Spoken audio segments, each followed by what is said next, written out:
Assalaamu calaykum waraxmatullaahi tacaala wabarakaatuh. Kulan wacan wanaagsan daawadayaal kusoo dhawaada wararkii ugu dambeeyay ee xiisadda ka dhex taagan dalka Shiinaha iyo sidoo kale jasiiradda dariska la ah ee uu sheegto Taiwan. Wararkii ugu dambeeyay ayaynu eegi doonaa saaxiibayaal. Shiinaha ayaa isu diyaarinaya markan in uu gebi ahaanba markaasi burburiyo jasiiraddan Taiwan ama ay noqoto gobol toos ah oo isaga ka mid ah.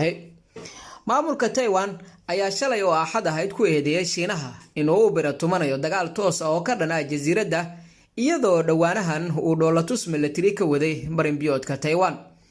Mareykanku wuxuu taageeray Taiwan isaga oo ku eedeeyay dowladda Beijing in ay ku dhaqaaqday falal kicin iyo taxadir la'aan ah. Xiisadda gobolka ayaa sii socotay 4 maalin ee la soo dhaafay kadib booqashadii Taiwan ee afayeenka aqalka wakiilada Mareykanka Nancy Pelosi. Sida laga soo xigtay mas'uuliyiinta Shiinaha, booqashada Nancy ayaa noqotay mid khatar ku ah nabadda iyo xasiloonida marinbiyoodka Taiwan. Warbaahinta Shiinaha oo soo xiganaysa ilo rasmi ah ayaa ku warantay in ciidamada dalkaasi ay hadda si joogto ah dhoolatus military uga sameynayaan dhinaca marinbiyoodka Taiwan, taasoo waagii hore loo aqbalay xuduud badeed aan rasmi ahayn oo u dhaxaysa Taiwan iyo dhulweynaha Shiinaha. Si rasmi ah meelna uguma cadda arrintaasi, sidaa darteed Shiinuhu waxa uu ka soo horjeedaa xuduudaasi. Telefishinka dowladda Shiinaha ayaa xaddii waxa uu sheegay in dhoolatuska hadda si joogto ah loogu qaban doono aagaasi. Wuxuu marinbiyoodka ku tilmaamay khad khiyaali ah oo la alifay qarnigii hore iyada oo la tixgelinayo baahida dagaalka ee ciidamada Mareykanka sida ay ku warantay wakaaladda wararka ee Reuters. Taiwan ayaa shalay subaxdii go'aansatay in ay ka jawaabto dhoolatuska Shiinaha iyada oo diyaaradaheeda iyo maraakiibteedaba u dirtay in ay ilaaliyaan khadka dhexe ee marinbiyoodka.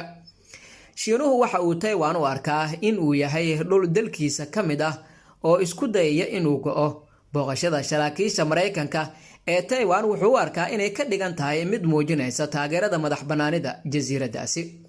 Hase yeeshee Taiwan waxa ay leedahay dowlad dimuqraadi ah oo u gaar ah, waxayna diiday sheegashada Shiinaha ee ah in ay ka mid tahay dhulkiisa, iyadoo sheegtay in dadka kaliya ay go'aan ka gaari karaan mustaqbalka jasiiradda. Si kastaba ha ahaatee, tilmaan kasta oo lagu taageerayo madax-bannaanida Taiwan ee madaxda adduunka ayaa ka careysiinaysa Shiinaha. Jimcihii mas'uuliyiinta Shiinaha ayaa sheegay in ay joojiyaan wada shaqaynta Mareykanka ee dhinacyo badan oo ay markaasi ku jiraan wada hadal military oo heer sare ah iyo wada hadallada cimilada iyo cunaqabateynta shakhsiyadeed oo lagu soo rogay Nancy Pelosi iyo qoyskeeda. Washington xiriir diblomaasiyadeed oo rasmi ah lama lahan Taiwan, laakiin sida uu dhigayo sharciga Mareykanka waa in uu siiyo taageero ay jasiiraddu isku difaaci karto. Maraakiibta iyo diyaaradaha dagaalka ee Shiinaha ayaa Sabtidii iyo Axaddii ku qulqulayay marinbiyoodka Taiwan iyadoo qaarkood ay ka gudbeen xuduud badeedka sida ay sheegtay wasaaradda gaashaandhigga ee Taiwan. Intii lagu guda jiray dhoolatuska military ee hore loo arag, Shiinaha ayaa in ka badan 12 gantaal oo balaastig ah ku riday xeebaha Taiwan sida ay sheegtay wakaaladda wararka ee Reuters. Maamulka Taiwan ayaa arrintan ku tilmaamay isku day lagu qabsanayo dhulkooda oo ay sheegeen in ay uga falceliyeen hab ku habboon iyagoo diyaaradahooda iyo maraakiibtooda dagaalkaba howlgeliyay subaxnimadii Axadda. Ra'iisul wasaaraha Taiwan Su Shengjian ayaa ku eedeysay mas'uuliyiinta Shiinaha in ay si kibir ah u adeegsadaan dhoolatuska military sida ay u carqaladeeyaan xasiloonida gobolka. Dhinaca kale, wasiirka arrimaha dibadda ee Shiinaha Wang Yi ayaa Axaddii sheegay in Taiwan aysan ka tirsaneyn Mareykanka balse ay tahay dhul Shiinaha ka mid ah, taas oo ah tii ugu dambeysay ee diblomaasiyadeed ee ka dhanka ah siyaasadda Mareykanka tan iyo markii ay Taiwan booqatay afayeenka aqalka wakiilada Mareykanka Nancy Pelosi. Mareykanku waxa uu ku howlanaa dhago ka furaysiga su'aasha Taiwan. Ficilada Shiinaha ujeedadoodu waxa ay tahay ilaalinta madax-bannaanida iyo sharafta dhuleed ee waddanka Shiinaha. Wang ayaa yiri hadalkan mar uu booqday Bangladesh. Madaxweynaha Shiinaha Xi Jinping ma amrin in la joojiyo booqashadii Nancy Pelosi ee Taiwan, balse waxa uu ku amray militariga dalkiisu in ay sameeyaan dhoolatus culus.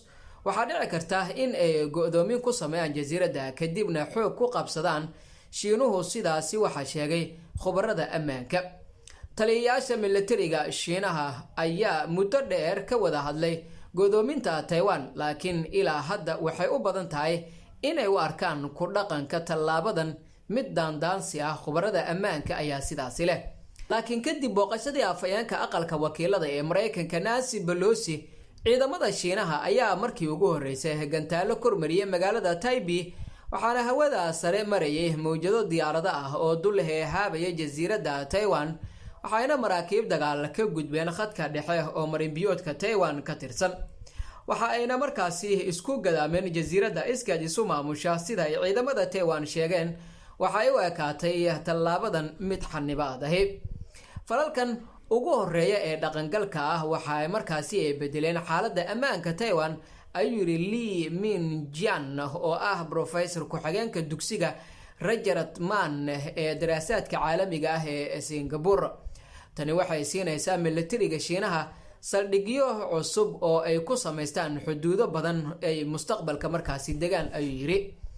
awoodda lagu xoojinayo xanibaadu waxay siinaysaa Beijing awood si ay u keento Taiwan miiska wada hadalka inta lagu jiro khilaafka.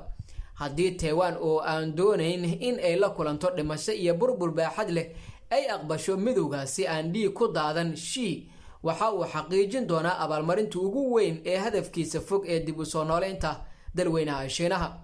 Michael Jan oo maamulayay qalalaasihii gantaalada Taiwan ee 1996 markii uu ahaa xogayaha guud ee golaha amniga qaranka Taiwan, ayaa u sheegay warbaahinta maxalliga ah dhoolatusku wuxuu hordhac muuqaala u noqon karaa duulaankii Shiinaha.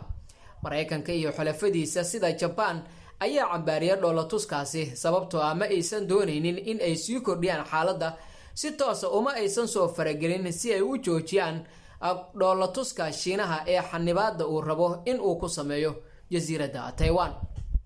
ugu dambeyntiina haddii aan eegno labadii sannadood ee lasoo dhaafay, Mareykanku wuxuu si aad ah u kordhiyay tirada diyaaradaha dagaalka ah ee Mareykanka iyo sidoo kale kuwa wax burburiya ee loo diro badda koonfurta Shiinaha, iyadoo loo muujinayo xorriyadda muujinta duulimaadyada howlaha ergada si loo xasuusiyo dowladda Shiinaha in Mareykanku tixgelinayo galbeedka Pacifiga iyo badda koonfurta Shiinaha oo qayb ka ah badweynta Mareykanka iyo sidoo kale xulafadeeda. intaa waxaa sii dheer in 2020kii maamulkii madaxweyne Donald Trump uu kor u qaaday xiisadda kala dhaxaysa Shiinaha ee ku saabsan jasiiradda Taiwan, isagoo u diray Taiwan saraakiishii ugu sarreysay ee markaasi Mareykanka muddo ka badan 40 sannadood. dowladda Shiinaha ayaa ku jawaabtay leelisadii ugu ballaarnaa ee dhinaca badda ee taariikhdeeda, iyada oo duulimaadyadii 18 diyaaradood markaasi u dirtay cirifka aagga difaaca hawada ee Taiwan.